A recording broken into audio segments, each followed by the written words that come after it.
Bonjour à tous et bienvenue dans cette nouvelle vidéo. Et aujourd'hui on va parler de dry needling. Alors avant de commencer, petite chose, donc toujours pareil, vous avez mon Instagram juste ici si vous voulez me rejoindre là-bas. Donc là-bas contenu un peu plus tranquille on va dire, des petites stories informatives, on rigole, tout ça. Ça permet d'échanger aussi, c'est mieux que l'espace commentaire de YouTube. Vous pouvez avoir accès au PDF si vous vous abonnez à l'abonnement premium sur la chaîne. Ensuite, donc la démarche, c'est vous m'envoyez un message sur Instagram, je vous inclus dans le groupe WhatsApp et je vous donne les PDF à partir du moment où vous vous êtes inscrit. Après, si hein, il y a une vidéo qui vous intéresse vraiment et que ça fait un petit temps qu'elle est sortie, bon, je peux quand même vous mettre le PDF, on n'est pas à ça près. Et bon après là, de l'année, on approche de la coupure. En général, je reprends un peu plus tard au mois de septembre. C'est peut-être pas le moment de s'abonner tout de suite.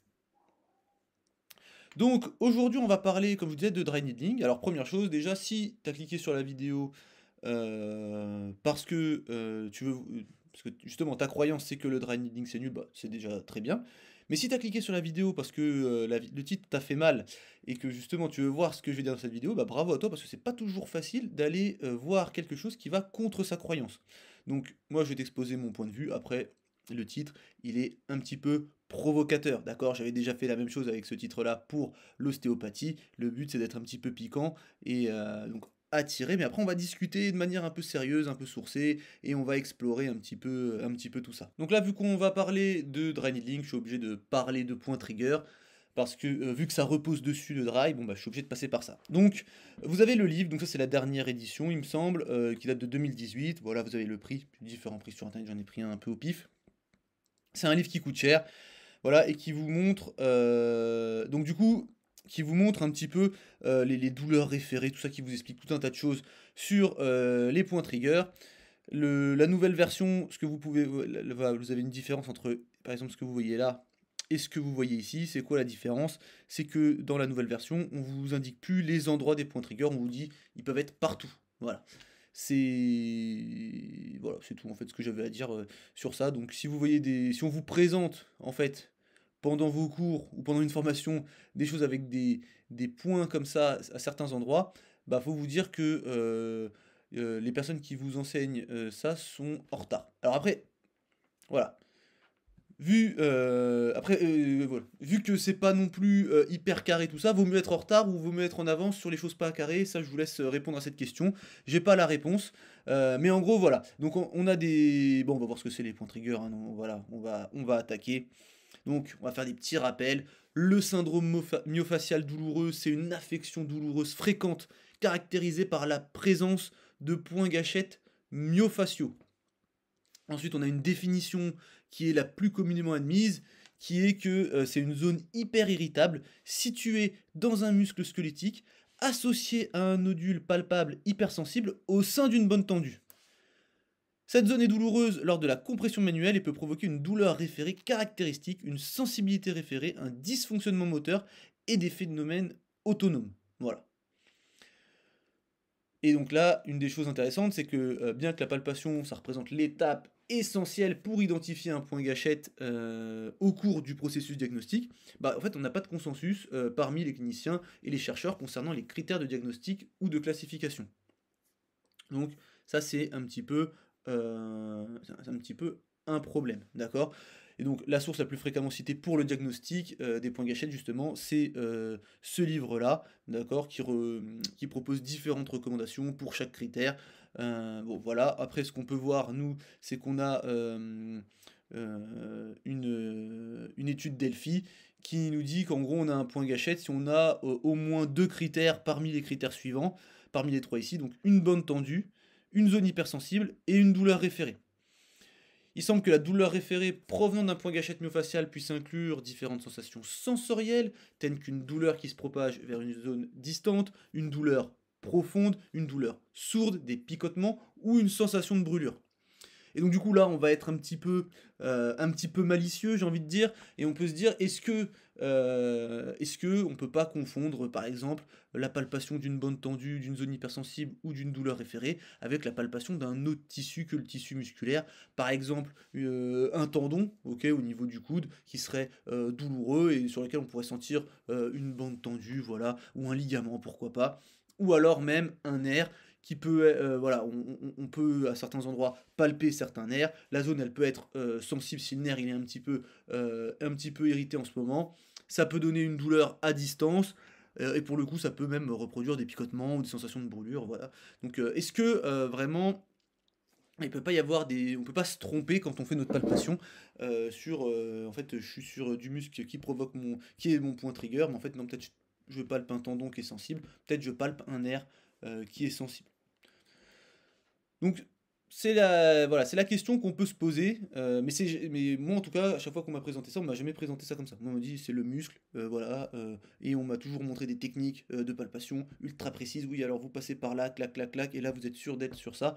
Bon, donc on va avancer, et là on va aller tout petit peu plus loin, on va parler des critères diagnostiques.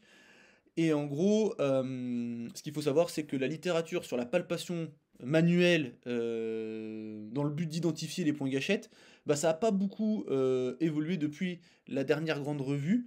Et on a une méta-analyse qui montre que seulement un accord modéré, qu'on a seulement un accord modéré entre les examinateurs.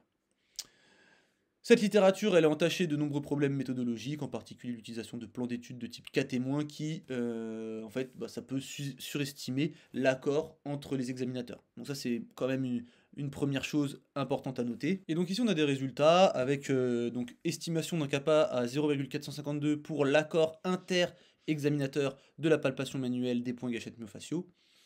Pour la sensibilité localisée, c'est 0,676 et pour la reproduction de la douleur, c'est 0,575. Donc le kappa, ça représente l'accord entre les examinateurs par rapport à des données qu'on classe par catégorie pour des données catégorielles, pas des données continues, en prenant en compte l'accord qui pourrait être dû au hasard. Voilà, il y a une petite correction qui est appliquée. Et donc, en gros, si on a un kappa de 0,452, on est à modéré. 0,676 et 0,575, voilà, on peut être à substantiel pour l'un, modéré pour l'autre. Et en gros, donc on verra la suite après. Ce qu'il faut retenir de ça, c'est que donc là c'est une revue systématique et ça nous dit que l'utilisation de la palpation manuelle pour identifier les points gâchettes myofasciaux est peu fiable et les recherches futures devraient se concentrer sur son intégration avec des techniques plus fiables. Et là, bah, vous pouvez vous dire oui, mais quand même 0,676, 0,175, c'est quand même pas mal, t'es de mauvaise foi et tout ça. Alors en fait, le truc c'est que nous on veut savoir est-ce qu'on est sur un point gâchette ou pas quand on identifie un point trigger. Donc, on va regarder surtout ce chiffre-là. Voilà. La sensibilité localisée et la reproduction de la douleur, c'est bien. C'est les deux critères les plus reproductibles, mais c'est aussi les moins spécifiques. Donc ça veut dire qu'en fait, on ne sait pas forcément si on est sur un point gâchette ou pas. On sait qu'on a trouvé une sensibilité localisée, que ça reproduit la douleur du patient, mais on ne sait pas quel tissu c'était. Ok. Donc peut-être qu'on est toujours sur notre tendon, notre ligament, peut-être qu'on est sur notre nerf sensible. Voilà. Donc c'est pas net cette histoire. Donc la palpation des points trigger, elle est pas en tout cas leur identification, c'est pas on n'est pas au top. Interlude publicitaire, donc pour ma formation sur la lombalgie et les drapeaux rouges, vous avez le lien de la page de vente en description. Là, vous avez le programme de la formation. Ici, vous avez la future formation qui va sortir.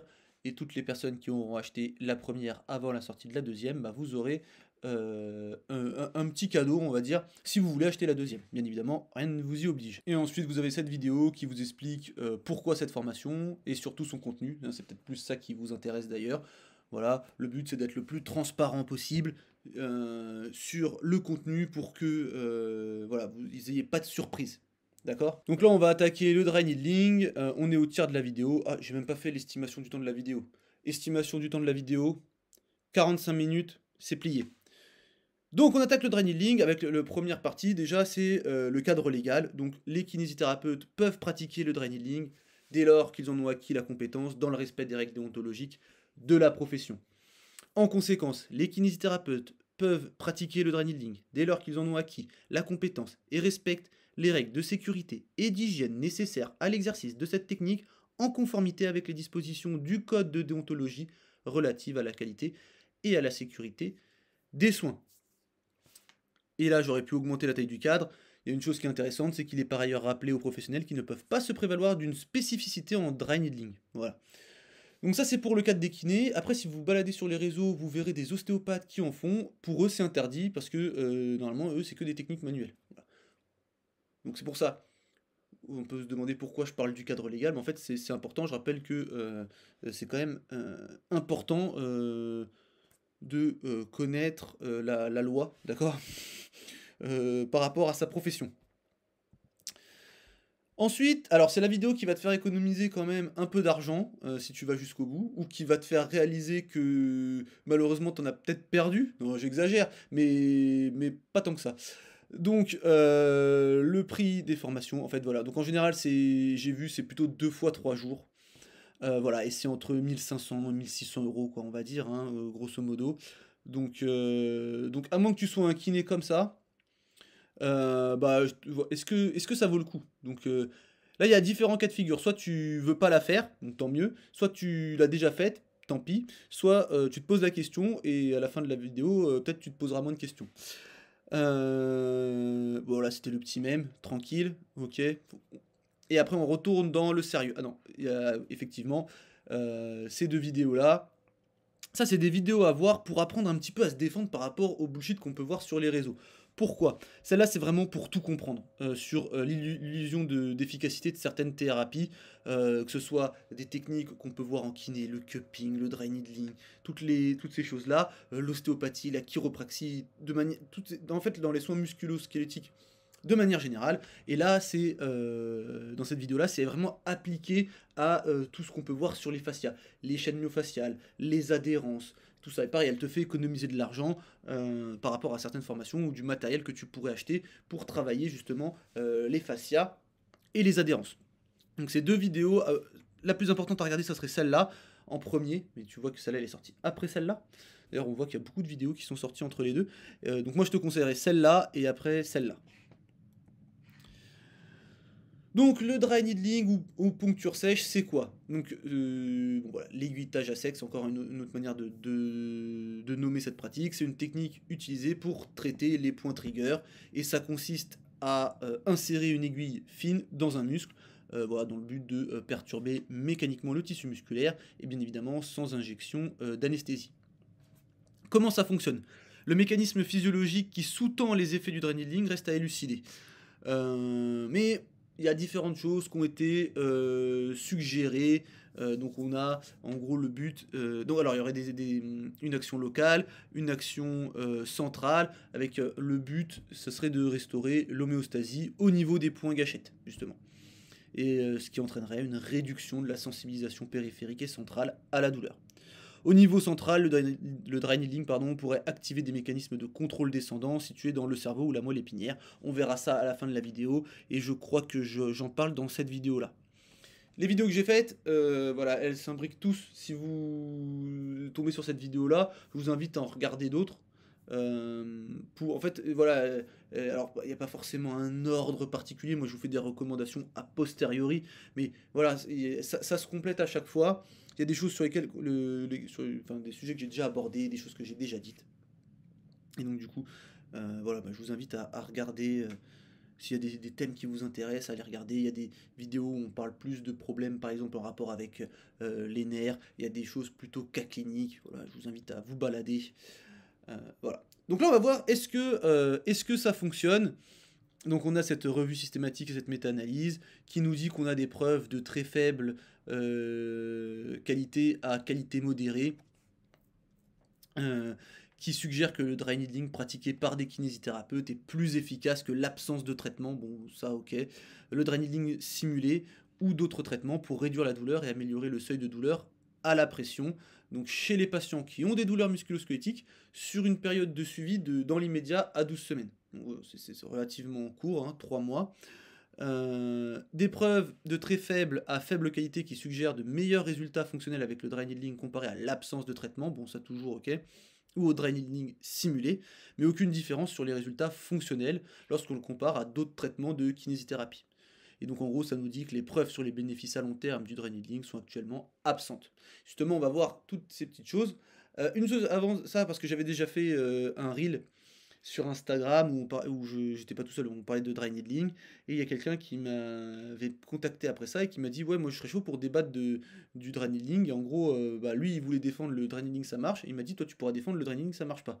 Je dis absolument pas ça, ok, donc je suis pas bête, mais il faut pas, voilà, là c'est un peu un homme de paille qu'on essaye de faire, j'ai me dit que c'était pas efficace, le truc c'est est-ce que c'est plus efficace qu'autre chose, et est-ce que la balance bénéfice-risque elle est bonne, elle est favorable, ou des choses comme ça. Je dis pas que le dry needling, ça n'est pas efficace, d'accord? Faut pas déformer mes propos. Je défendrai jamais ça comme point de vue dans un débat. Voilà, comme ça, c'est dit.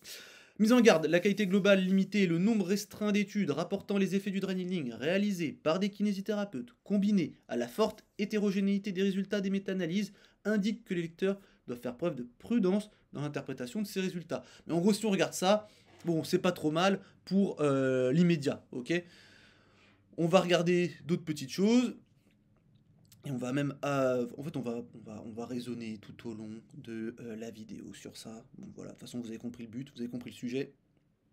Donc, si vous êtes sur cette chaîne, c'est que déjà, on sait que vous avez un certain niveau. Pas tous, parce que j'en connais parmi vous personnellement. Bon, c'est pas les plus performants, on va dire. Non, je plaisante bien évidemment.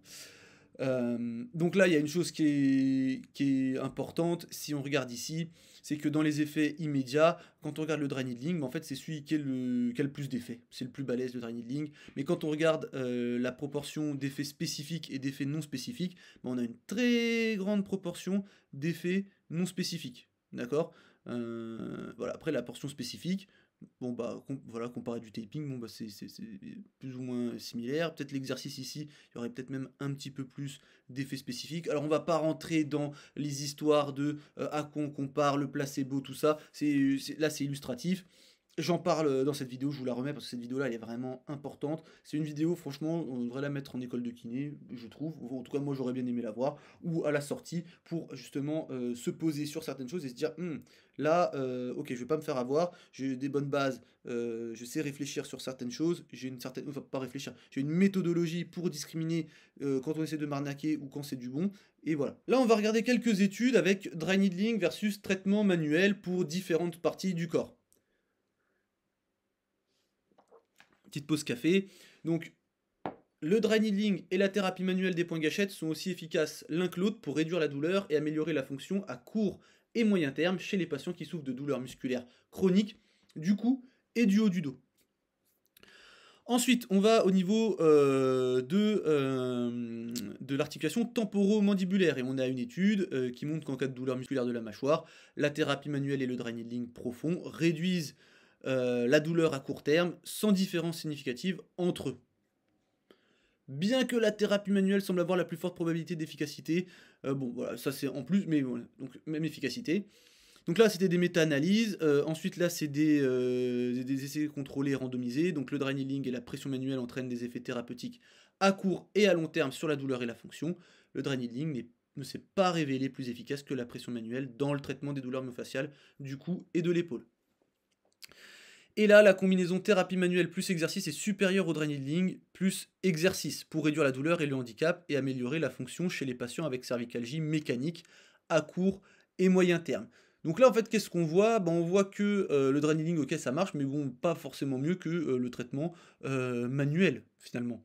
Donc pourquoi utiliser le dry needling? Pourquoi dépenser ces 1600 € là, sachant qu'en plus, en fait, si vous faites, alors il me semble, hein, je ne sais pas si ça a changé, mais il me semble que pendant un moment, si vous voulez faire la formation dry needling, il fallait forcément passer par une formation point trigger. Alors admettons que vous voulez faire du point trigger, donc du coup, le dry needling ça coûte plus cher, hein, vous êtes obligé de faire l'une et l'autre. Pourquoi pas vous arrêter juste à point trigger si vous voulez faire point trigger, par exemple. Donc il y a un certain coût pour une efficacité. Est-ce qu'elle est plus importante? Bah, quand on regarde tout ça, pas ouf ouf, quoi, pas ouf ouf. Ensuite, si vous vous baladez sur les réseaux, vous allez avoir, alors c'est surtout des kinés hein, qui font du dry needling, Et donc du coup qui vous présente ça comme c'est miraculeux. Alors j'exagère quand je dis c'est miraculeux, mais c'est efficace, on a des effets rapides, c'est top, c'est tout ça. Et bien évidemment, comme plein d'autres thérapies, quand les études vont contre leurs croyances, eh ben, on ferme les yeux, on détourne le regard, et d'un seul coup, l'expérience personnelle prend le dessus. Et quand les études confirment leurs croyances, là, on va vous la partager, l'étude dans tous les sens, vous voyez que ça marche, tout ça, tout ça. Donc en fait, on a vraiment le 2 poids, 2 mesures insupportable des réseaux sociaux. C'était le petit moment coup de gueule de la vidéo. Voilà, qu'est-ce que je voulais ajouter à ça? Ouais, en fait, il y a vraiment ce truc, si ça valide ma croyance, je partage, et quand ça va contre mes croyances, on n'en parle pas, c'est mal fait. C'est là qu'on va commencer à regarder la méthodologie de l'étude. Bon, c'est insupportable. Mais c'est pas grave, on continue le travail, et là on va parler des effets indésirables du dry needling, parce que forcément on met des aiguilles qui peuvent percer des tissus, donc il faut faire attention. Donc on a des effets indésirables mineurs. Lesquels? Les plus fréquents, ça va être les saignements, les ecchymoses et la douleur pendant le traitement. C'est voilà. Donc ça, c'est tous les effets indésirables mineurs qui sont vraiment typiques et qui constituent des réponses attendues à la piqûre d'aiguille. Donc ça, effectivement, au moment de faire un traitement, on peut dire au patient, voilà, il y a des risques que ça saigne un petit peu, ça fasse une ecchymose, et qu'il y ait un peu de douleur, d'accord? Une autre chose, les ecchymoses, c'est assez important aussi. Pourquoi? Parce que moi, des fois, j'ai des patients qui viennent et qui vont voir d'autres personnes. Alors, en général, s'ils me suivent en kiné, c'est qu'ils vont voir des ostéos qui pratiquent, par exemple, les ventouses. Je crois qu'ils n'ont pas le droit non plus d'utiliser les ventouses, mais c'est pas grave. Et qui reviennent et qui me disent, ouais, et tout, j'avais des marques partout sur le dos, c'est resté, je sais pas, 24-48 heures, j'en sais rien. Et en gros, il y a des gens pour qui, en fait, c'est pénible, ça. Donc ça veut dire qu'on les a pas prévenus d'un effet potentiellement indésirable, on va dire, euh, même s'il est pas grave, hein, bénin, mais c'est bien de prévenir quand même les gens, ok? Voilà. Et après, quand on regarde en dessous, bah, on peut aussi avoir de la douleur après. Donc, on descend d'un cran dans le pourcentage d'apparition. Voilà, on peut prévenir le patient par rapport à ça aussi. Ensuite, on a les effets indésirables majeurs. Donc les effets indésirables majeurs les plus courants, ça va être l'aggravation prolongée des symptômes, les malaises avec évanouissement et les aiguilles oubliées. Donc ça c'est assez rare, ça c'est chaud quand même. Ça c'est archi chaud. Donc l'aggravation prolongée des symptômes, c'est défini comme des symptômes qui s'aggravent pendant plusieurs jours, voire plusieurs semaines après une séance de dry needling. Les sensations de malaise, d'évanouissement, de nausée, ça c'est des plaintes qui peuvent être liées aux réactions vasovagales, d'accord, qu'on peut observer en fait chez les patients lorsque on a une procédure qui implique une piqûre avec une aiguille. Sachant une chose, c'est qu'on a près de 10% des patients qui déclarent avoir peur des aiguilles. Et ça c'est assez important aussi de le noter. Et il faut que le patient il se sente à l'aise pour le dire. Pourquoi? Parce que moi j'ai par exemple eu des patients, on leur a fait du dry needling et ils m'ont dit purée, on m'a proposé, et en fait en gros la personne me disait ouais, en fait j'ai super peur des aiguilles, mais j'ai fait quand même. Voilà, peut-être que alors peut-être qu'il avait été prévenu, je sais pas. En tout cas il faut laisser l'espace, la place au patient pour qu'il puisse dire non. Est-ce que vous voulez, oui ou non? Voilà. Donc en fait, si on totalise tous les effets indésirables, voilà, on en a eu 20, alors les effets indésirables majeurs, hein, 20 qui ont été rapportés sur 20 494, donc on a un taux inférieur à 0,1%, 1 pour 1024 traitements, donc c'est rare, ok, il n'y a pas de... Là, c'est rare, il n'y a pas de souci là-dessus, je dis pas que c'est fréquent, parce que factuellement, c'est pas fréquent, hein, c'est rare sur ça. Là, un peu plus fréquent quand même, ici, là non. Les effets indésirables qui font peur, bah, il faut en parler. Pourquoi? Parce qu'en gros, bah, ça existe. Donc faut être conscient qu'on pique pas n'importe comment. De toute façon, si vous vous formez normalement, bon, normalement, on vous le dit, mais voilà, si vous connaissez pas, je vous présente un petit peu. Donc on peut avoir le pneumothorax. Donc pareil, c'est grave, mais rare. Donc là, c'est pas moi qui le dis, dans l'étude, les patients ils doivent faire preuve de prudence dans le choix du praticien. Les médecins en particulier, ceux qui exercent aux urgences et en soins primaires, bah, il devrait être sensibilisé, être conscient du risque de pneumothorax induit par le dry needling, car les patients bah, peuvent se présenter avec des symptômes variés. Dans le cas de l'étude, le patient est présenté une toux sèche, un malaise et une douleur au site d'injection, mais pas de dyspnée. Les lésions nerveuses, donc bien que rares, bon, bah, les complications du dry needling peuvent avoir des conséquences graves pour le patient. L'anatomie de la zone traitée doit être bien connue du praticien avant de réaliser la procédure. Les professionnels de santé qui pratiquent cette technique doivent connaître les complications possibles et recueillir un consentement éclairé avant l'intervention. Et là, on va attaquer une partie assez importante. Pourquoi? Donc là, si vous me suivez sur les réseaux, enfin sur les réseaux, sur Instagram en fait, j'en avais déjà fait des stories, mais là, ça me permettra d'être un petit peu plus, de prendre un peu plus de temps pour expliquer. En fait, il y a des vidéos de kinés qui disent qu'en gros, le nerf, vu qu'il est entouré d'une gaine, en fait, là, qui a une résistance plus forte que la résistance de l'aiguille, en gros, l'aiguille ne peut pas transpercer un nerf. Donc il y a des personnes qui vous disent ça, et dans les kinés qui disent ça, certains diront, en plus, j'ai entendu dans d'autres posts dire qu'ils ont confiance dans leur méthode de dry needling parce que ils sont conscients qu'il y a des risques, il me semble, mais ils disent que eux, en fait, vu qu'ils le font bien, voilà, il y a très peu de risques. Enfin, j'ai du mal à me dire qu'on peut bien faire du dry en se disant que on peut pas piquer un nerf. Bah, je trouve ça incroyable de dire ça. Donc là, on va s'arrêter tranquillement sur ça. Donc, est-ce qu'on peut piquer un nerf? Eh bien, si on regarde Instagram, non, mais en fait, si on regarde la littérature scientifique, oui. Donc après, vous choisissez votre camp, d'accord? Donc, on peut avoir des paralysies nerveuses, voilà, enfin, on a des paralysies nerveuses qui ont été reportées dans 3% des cas, voilà. Donc on peut piquer un nerf, d'accord? Donc ça, voilà, et ça peut engendrer des effets importants. Si on revient ici, là, en fait, on a une dame qui a une paralysie du nerf radial, et voilà, en fait, en gros, elle peut plus relever le poignet. Donc ça, c'est une patiente qui a 27 ans. Là, je crois qu'elle est à un mois post-poncture et du coup, avec cette paralysie ici. Donc ça, c'est un cas, je pense que vous l'avez déjà vu passer parce que, voilà, pour illustrer les effets indésirables, c'est ce qu'on... Voilà, c'est le cas qu'on utilise pour illustrer, quoi. Donc voilà, c'est chaud quand même, c'est chaud. Donc ça existe. Donc après vous allez me dire oui, mais là c'est un nerf radial, c'est un petit nerf du membre supérieur. Donc bon, au pire je pique que au niveau des jambes où il y a le nerf sciatique, comme ça je suis tranquille. Le nerf sciatique c'est un bon gros nerf avec une bonne grosse gaine et tout ça. Bon, alors. On peut piquer un nerf sciatique, voilà, là, comme ça sera réglé. Donc en fait, en fonction par exemple du piriforme, enfin en fonction du piriforme, si on veut piquer un piriforme, en fonction de dans quel sens on met l'aiguille, par où on passe, il y a plusieurs angles d'attaque, on va dire. Bah, on peut percer un nerf sciatique. Voilà, là, ils en ont dans cette technique-là, ils l'ont percé 3 fois. Ici, ils l'ont percé plus, je me rappelle plus combien, 1, 2, 3, 4, 1, 2, 3, 4, 5, 6, 7, 8, 9, 10 fois. 10 fois sur 14 essais, c'est pas mal. Donc le nerf sciatique, l'aiguille de dry needling passe dans un nerf sciatique. Donc je vous laisse après imaginer sur d'autres nerfs. Voilà. Si ça peut traverser un nerf sciatique, j'ai envie de croire, c'est ma croyance, que ça peut percer un peu tous les nerfs. Après, voilà, ça perce l'aiguille de dry needling, on va dire au moins, elle n'est pas biseautée comme par exemple des aiguilles d'infiltration, des choses comme ça. Donc voilà, ça découpe pas, plutôt ça perce. Voilà. Mais bon, c'est pas pour autant que c'est bien, hein. Voilà, on peut percer des nerfs, et puis je vous rappelle, hein, on a cette image là ici. Ok.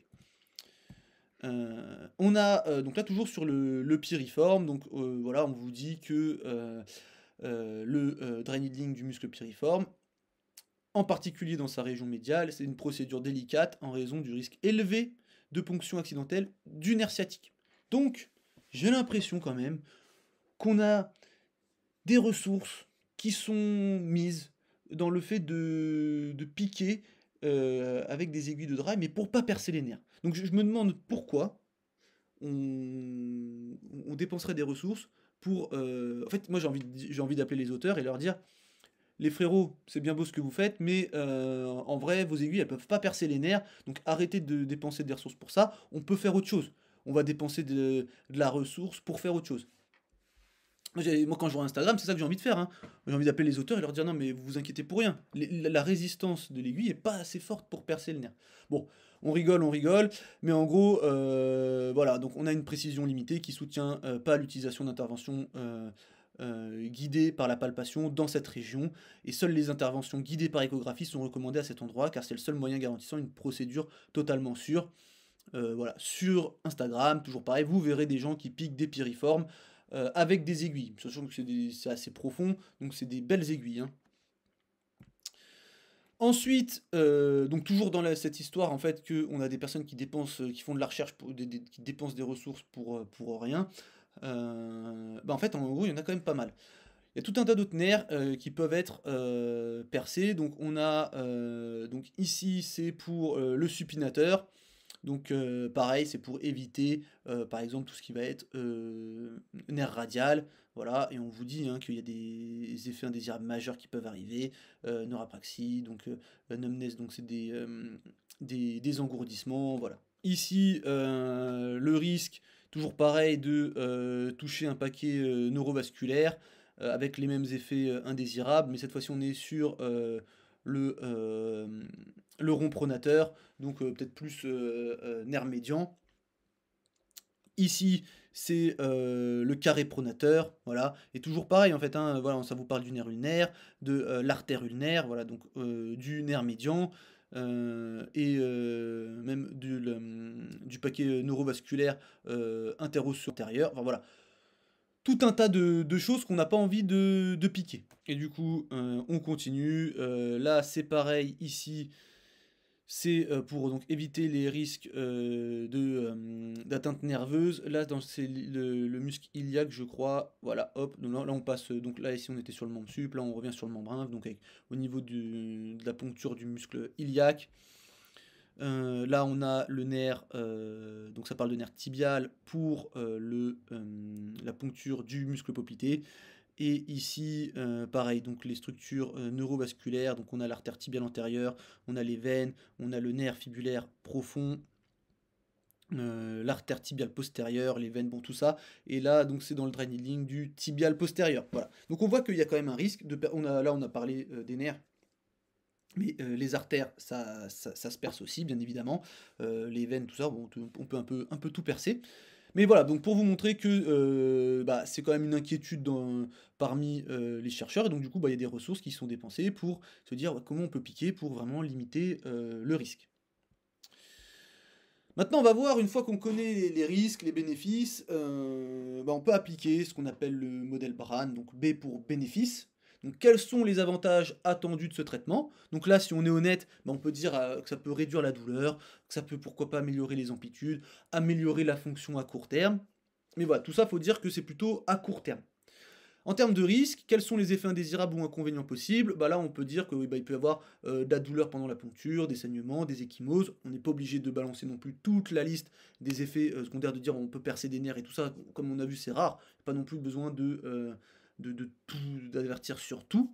Alternatives possibles, quelles sont les autres options possibles? Bah, ça peut être le traitement manuel, on peut faire le traiter, voilà, j'estime que là c'est plutôt votre muscle qui vous fait mal, bah, on peut traiter, je peux traiter avec des aiguilles, mais je peux traiter aussi, donc voilà, on présente les bénéfices, les risques, mais je peux aussi faire avec mes mains, on peut aussi faire des exercices, on peut, on peut faire d'autres choses, et on peut aussi ne rien faire. Que se passe-t-il si on fait rien? Bah, par exemple, on peut dire, bon, bah, j'estime que c'est une douleur musculaire, étant donné qu'elle est d'apparition précoce et que vous n'avez pas l'air plus... Voilà, il n'y a pas de drapeau jaune, de choses comme ça. On peut se dire qu'il y a de fortes chances que ça s'améliore tout seul, donc voilà, on peut ne rien faire aussi. En fait, tout ça pour avoir ce qu'on appelle une prise de décision partagée, et juste, c'est pas, ah, vous avez un muscle comme ça, là, vous avez un point trigger, je vais vous mettre une aiguille, ça va aller mieux. On est en 2025 quand même. Donc la présentation nette du dry needling, c'est, donc voilà, vous parlez avec le patient et vous dites, bah, avec le dry needling, vous aurez les mêmes effets que si je le fais avec mes mains, mais avec des effets secondaires potentiellement plus importants et en payant plus cher. Pourquoi en payant plus cher? Parce que en général, alors après j'ai tout mis là, mais pas tout le monde le fait, mais en général il peut y avoir un petit dépassement pour la technique, pour cette technique-là. Donc qui dit oui à ça, en étant honnête, qui dit oui à ça? Si je vous dis, avec mes mains vous aurez le même effet avec moins de risques et ça vous coûtera moins cher, qui répond Voilà, qui répond quoi à ça? Dernière petite pub, ouais, c'est vrai, en fait, c'est juste pour dire que si vous avez des douleurs, je fais des suivis en ligne. J'ai recommencé à faire de la publicité enfin de la publicité, ouais, voilà, en gros de la publicité, on va dire, parce que j'avais quelques places. Je garderai ça, j'en ai pas forcément beaucoup en ce moment, mais voilà, si vous avez des douleurs qui traînent, que c'est difficile de s'en sortir ou quoi, c'est pas de la kinésithérapie, c'est du suivi réhab. Pour les petites douleurs du sportif, notamment dans le cas des personnes qui pratiquent la musculation. Et donc maintenant, on va rentrer dans le pourquoi ça fonctionne. Donc là, pareil, il y a une vidéo à aller voir, c'est celle-là pour comprendre l'effet placebo et les effets contextuels. Elle est sortie cette saison-là, donc voilà, c'était cette année. À voir aussi, pareil, je dirais que c'est à mettre dans les écoles. En tout cas, c'est une vidéo que j'aurais aimé voir pendant que je faisais mes études, pour comprendre les choses, qu'est-ce que c'est les effets spécifiques, les effets contextuels, les effets non spécifiques et tout ça. Donc ici, vous avez une représentation. Voilà, donc ici, c'est si en gros on fait rien, on va voir l'histoire naturelle de la douleur, par exemple. On peut avoir la régression à la moyenne, de tout un tas de choses qui vont expliquer l'amélioration, mais si on fait rien du tout. Ici, on va avoir les effets contextuels, d'accord? Et ici, les effets spécifiques des traitements. Donc on peut si votre patient il vient, bah, il aura toujours cette amélioration là quelques temps après normalement. Si vous faites un traitement, même s'il n'y a pas d'effet spécifique, il aura aussi au moins ça. Et après, on peut essayer de rajouter un petit peu s'il y a des effets spécifiques. Et donc les effets contextuels, bah voilà, c'est quelque chose qui existe, c'est quelque chose qu'il faut prendre en compte dans les techniques. Enfin, en tout cas, il faut avoir conscience que ça existe. Les effets contextuels, donc ça peut être les attentes positives. Alors elles peuvent être perçues ou créées, hein. Donc c'est-à-dire perçues, c'est-à-dire que par exemple le patient il vient vous voir, vous sortez les aiguilles et lui ah oui j'ai vu ça ou je connais quelqu'un qui a fait ça, il paraît que c'est incroyable tout ça, ou la personne ne connaît pas et vous dites vous allez voir c'est miraculeux. Bon voilà vous allez augmenter les attentes positives. Réponse aux attentes, validation. Effectivement, c'est une technique qui, bah, en fait, on va traiter la zone douloureuse. Donc le patient, il peut avoir, en fait, on va valider sa douleur. Oui, vous avez mal là, donc on va traiter cette zone-là. Par exemple, vous avez parfois des patients qui vont avoir des douleurs, on va prendre quelque chose d'assez éloigné. Face plantaire du pied, vous faites un examen et vous dites peut-être que c'est plutôt le rachis lombaire qui pose problème. Bah, parfois, le patient, si pour lui c'est pas cohérent ou quoi, et que vous commencez à traiter son dos, bah, là, les effets contextuels vont peut-être diminuer. Il va se dire, mais qu'est-ce qu'il me fait? Moi, je viens, j'ai mal au pied, il me bouge le dos, il me demande, je comprends pas, voilà. Donc là, on valide quand même la douleur du patient. Vous avez mal au coude, bon, bah, on va traiter les muscles au niveau du coude. La crédibilité de la méthode aussi. Donc, elle est invasive. Donc on récupère aussi certains codes de l'infiltration, on va désaffecter la zone, on peut mettre aussi des gants, voilà, on a la petite boîte à côté dans laquelle on jette les aiguilles, matériel médical, voilà, on prend des codes du domaine médical. Ça semble compliqué, faut être précis, voilà, ça peut être nouveau pour certains. Le coût aussi, par exemple, comme on disait, s'il y a un dépassement d'honneur qui est augmenté, on dit ah je paye plus cher, mais je sais pourquoi je paye plus cher là. Ouh là là, je paye plus cher. Est-ce que une technique où les effets contextuels sont plus importants, voilà, si on revient sur ça, il y a beaucoup d'effets non spécifiques. Est-ce que ça vaut. Voilà. Est-ce que le patient il sait qu'il paye pour ça? C'est la question. Et c'est la question. C'est pour ça qu'il faut présenter vraiment les choses de manière honnête. La posture du praticien, donc après le praticien il peut être perçu comme expert et compétent parce qu'il utilise une technique compliquée comme on l'a vu, tout ça. Après il y a le rituel thérapeutique, voilà, il y a une installation qui est faite, la préparation du matériel, l'hygiène, l'installation du patient, on va vous installer comme ça, tac tac tac.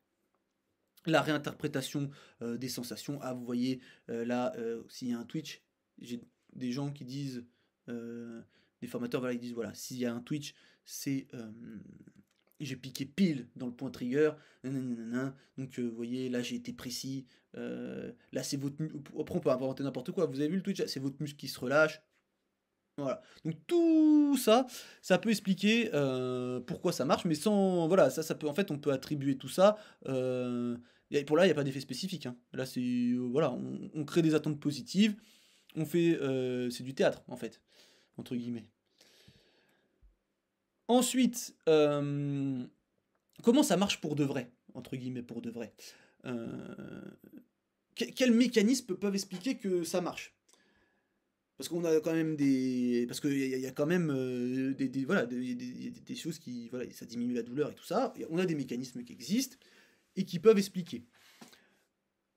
La modulation conditionnée de la douleur, donc ça c'est très simple, on va le décrire de manière très très simple, c'est la douleur qui inhibe la douleur. Vous avez mal à un endroit, on crée une douleur à un autre endroit, bah on sent moins la douleur au premier endroit, grosso modo.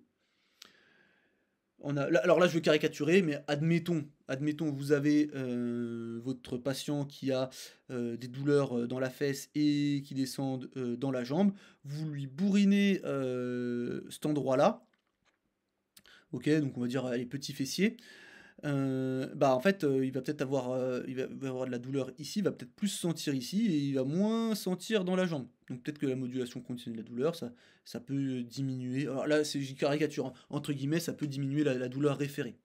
Et après, la douleur locale, pareil, c'est toujours de la caricature, hein. Ça peut être inhibé, enfin ça peut être diminué par ce qu'on appelle, alors, l'analgésie de contraste, analgésie de soulagement rapide, je sais pas vraiment la traduction de ce terme-là en français. C'est ce qu'on appelle, enfin c'est ce qu'ils appellent en anglais offset analgesia. Et donc ça correspond à une diminution de l'intensité de la douleur perçue plus importante que ce que prédirait la faible diminution de la stimulation nociceptive. En clair, en fait on a ça ici. Donc en fait, en gros, là on a mis une thermote sur des gens. Et ça c'est le trajet de la douleur. Donc on augmente la température, la douleur elle augmente. La température reste la même, bon la douleur elle augmente un petit peu. Ensuite on va augmenter de quelques degrés, même je crois que juste 1 degré, la douleur elle augmente, on rediminue d'1 degré, et donc on s'attend à ce que la douleur elle rediminue à l'endroit où elle était ici, mais en fait non, elle va diminuer beaucoup plus, et elle va devenir beaucoup moins importante. Bah admettons vous avez votre patient, il a très mal dans la fesse ici ou là, bon peu importe, dans la zone où vous appuyez très très très très très très très très très très très fort, donc il a plus mal, et après vous relâchez, et en fait bah d'un seul coup, hop, il a beaucoup moins mal. En fait c'est voilà, c'est et donc on s'attendrait, donc après là ils le font avec 1 degré d'écart, avec la pression de la main c'est peut-être un peu moins précis, mais voilà, on peut appuyer plus fort, et si on a, enfin voilà, quand on relâche, on va diminuer vraiment beaucoup par rapport à ce qu'on a relâché en fait. Et donc ça peut expliquer l'inhibition de la douleur, on va dire local, vraiment au niveau de la zone du point trigger, et la modulation conditionnée de la douleur, ça peut diminuer, ça peut expliquer la diminution de la douleur référée. Bon là je caricature, bien évidemment ça peut marcher pour les deux, voilà, là c'est juste un modèle explicatif, voilà, pour un modèle cohérent, pas forcément juste à 100%, mais voilà, c'est juste pour que vous ayez une petite idée. Et donc voilà, donc là on arrive à la fin, c'est le bingo des arguments éclatés pour défendre. Alors là j'ai mis le draining, mais n'importe quoi. Et donc si vous êtes capable de défendre votre thérapie uniquement avec des arguments qui sont là-dedans, bah peut-être que votre thérapie, elle vaut pas le coup d'être défendue. Donc ici en fait on a que des sophismes, des arguments fallacieux, euh, euh, l'appel à la popularité, des choses... euh, l'appel à la tradition, que des choses comme ça, des preuves anecdotiques, voilà, que des choses, que des inversions de charge de la preuve, de l'appel à l'ignorance, que des choses comme ça. Donc j'espère que cette vidéo elle vous a plu. Le but, bon, c'est pas de dire que le dry needling c'est nul, mais c'est de présenter de manière un petit peu plus honnête. C'est-à-dire que si voilà, vous posez la question de est-ce que je vais peut-être faire une formation dry needling, et bah, j'espère que bah, en fait les gens qui vont vous vendre ces formations, ils vont pas vous présenter tout de manière honnête en général. Il y a un enjeu financier derrière. Donc là le but c'est que vous puissiez faire vos propres choix. En plus, bah, comme d'habitude, vous avez toutes les références sur chaque diapo. Vous pouvez aller consulter, faire votre propre avis. Toujours pareil, faites attention à ce que vous voyez sur les réseaux sociaux. Donc ouais, je pense qu'on a dû respecter les 45 minutes, c'est pas très long, mais voilà, donc vous pouvez me dire si enfin j'espère que la vidéo vous a plu, d'accord. Il restera sûrement une vidéo la semaine prochaine, après je ferai une pause pour l'été. Et je répondrai, donc la prochaine fois je ferai une vidéo FAQ, chaque saison, bon chaque saison, c'est la deuxième sur ce type de vidéo, donc bon, mais bon, chaque saison, ça se finit avec une FAQ. En général je demande pas de commentaires, là pour que ce soit plus facile pour moi de les retrouver, je vous demanderai, alors vous pouvez toujours m'envoyer un DM sur Instagram avec votre question, Là, ce qui serait cool, c'est de mettre les DM, c'est de mettre les questions sous les commentaires de cette vidéo. Comme ça, je sais où les retrouver. Parce que des fois, après, on parle et je retrouve pas vos discussions sur Instagram, ou alors entre-temps, on a reparlé, et je me rappelle plus de la question parce que j'ai pas forcément tout ordonné ou tout trié. Donc, on peut se dire que sous cette vidéo, vous pouvez poser vos questions et j'y répondrai la prochaine fois. De toute manière, je mettrai des boîtes à questions aussi sur Instagram et tout ça. Bon, voilà. Comme je vous disais, j'espère que cette vidéo vous a plu et on se dit à la prochaine. Salut!